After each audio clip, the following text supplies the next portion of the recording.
I was never built for this. Not for sports. Not for drills or wind sprints or whatever ritual humiliation passed for gym class. I was the kid who could launch a kickball into low Earth orbit, then collapse trying to jog to first base.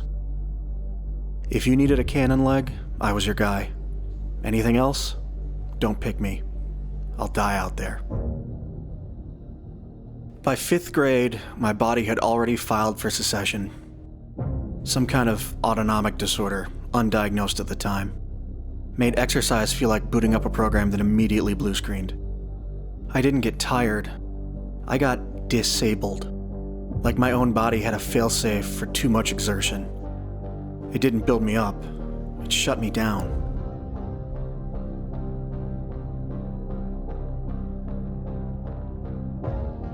But what I lacked in muscle, I made up for in wiring. I started writing code at age 8, not just homework assist or calculator stuff. I built dice simulators for tabletop RPGs, turn-based games for my friends, even scripts to break into Wares boards tucked behind the Great Firewall of China. Don't ask how. It was the late 90s. The web was wild and I was feral. Besides, what was the US gonna do? Extradite one of their own citizens, a 12-year-old no less, for proxy hopping into illegal servers on another illegal server? By the time I joined the Navy, I knew how to break systems and build them back up, but not my own. Physical fitness was part of the job, mandatory, and I tried. God, I tried. But every run, every push-up, every forced march felt like it was piloting hardware that wasn't rated for the mission. I was in the military, but whatever I was failing at the one thing everyone else seemed to be able to do without even thinking. Move. So I leaned into what I knew. Systems, strategy, logic. I was a nerd, but the kind that could make your computer cry or your router catch fire. My brain was the only thing I could trust. My body? Just the uncomfortable ride I was stuck inside. Or so I thought.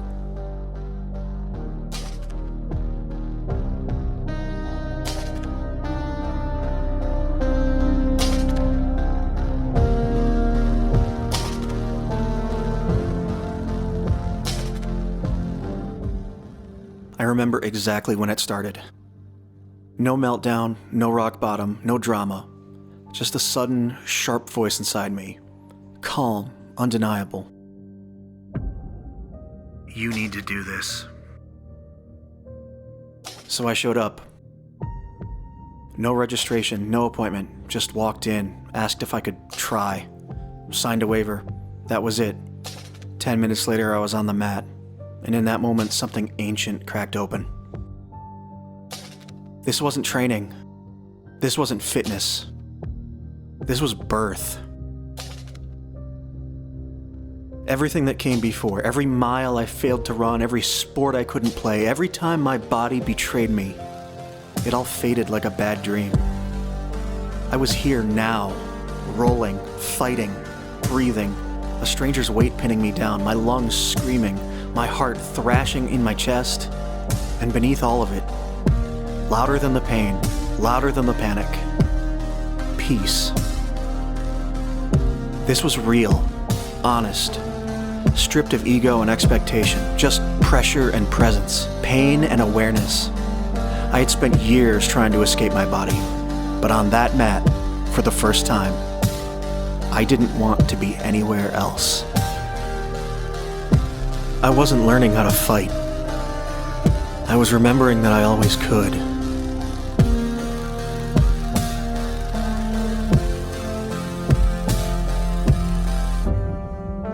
Even now, I'm not good. I get outclassed, outpaced, outgunned. Sometimes I throw up in the bathroom, rinse my face, and walk right back out like nothing happened. Not because I'm trying to prove anything, but because I have to do it. Because something in me is finally being written onto the blank slate that I've carried my whole life. This is jiu-jitsu. This is MMA. This is fighting. And it's the closest thing I've felt to being whole.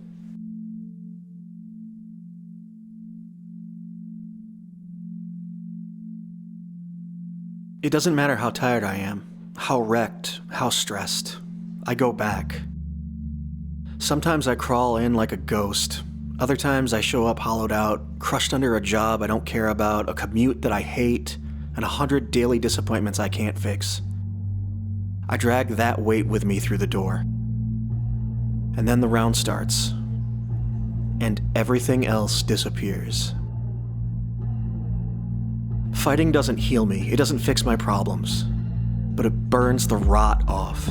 It strips away the layers I don't need, the self-doubt, the frustration, the mental static. What's left is raw and real and mine.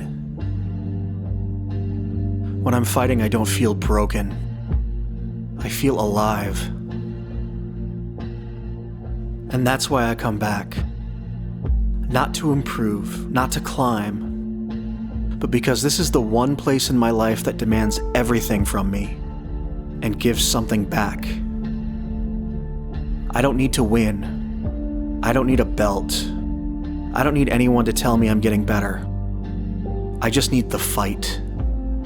The weight of someone on my back, the sting of a missed takedown, the dizziness after a hard round when your legs feel like they're forgetting how to stand, and your brain, for once, is quiet. That's not adrenaline. That's not endorphins. That's not glory. That's peace.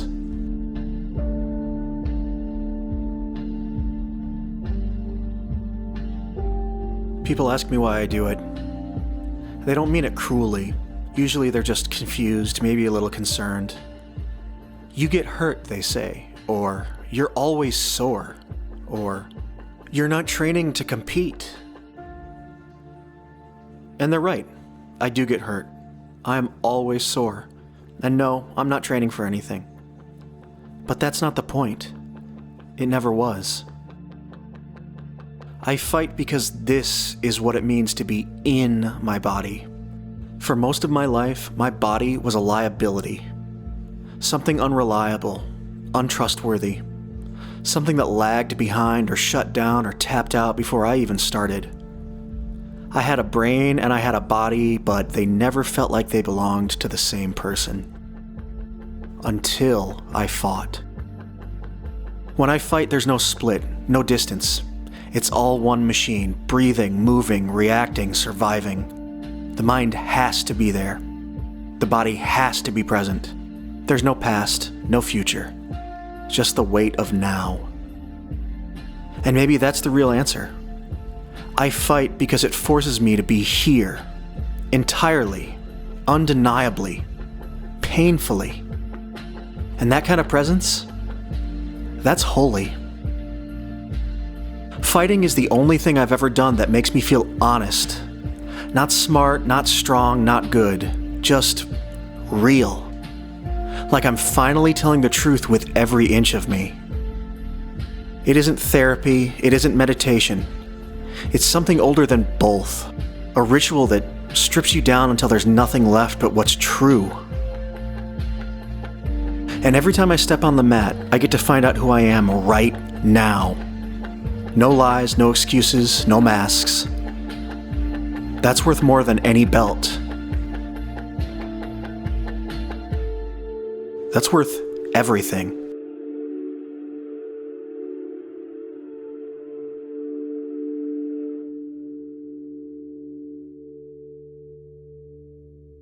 The world doesn't care that I fight. It doesn't change my job, it doesn't shorten my commute, it doesn't solve the 1,000 little frustrations that pile up every day. But I care. Because when everything else in my life feels like it's slipping through my fingers, when I'm burnt out, worn down, overstimulated, and underwhelmed, I still have this. I still have the fight. Not in some abstract way, not as a metaphor. I mean the literal, physical act of dragging myself onto the mat, squaring up, and moving until I can't move anymore. It hurts. It drains me. And then it fills me back up. No medals, no audience, no clean narrative arc. Just sweat and breath and bruises and blood and that quiet, grounded voice that tells me, "You're still here." That's all I need. I never found my place on a team. I never lit up the scoreboard. I was never anyone's first pick. But now, I fight. I know who I am. Not because I win, not because I'm good. Because I show up. Because I stay. And that's enough.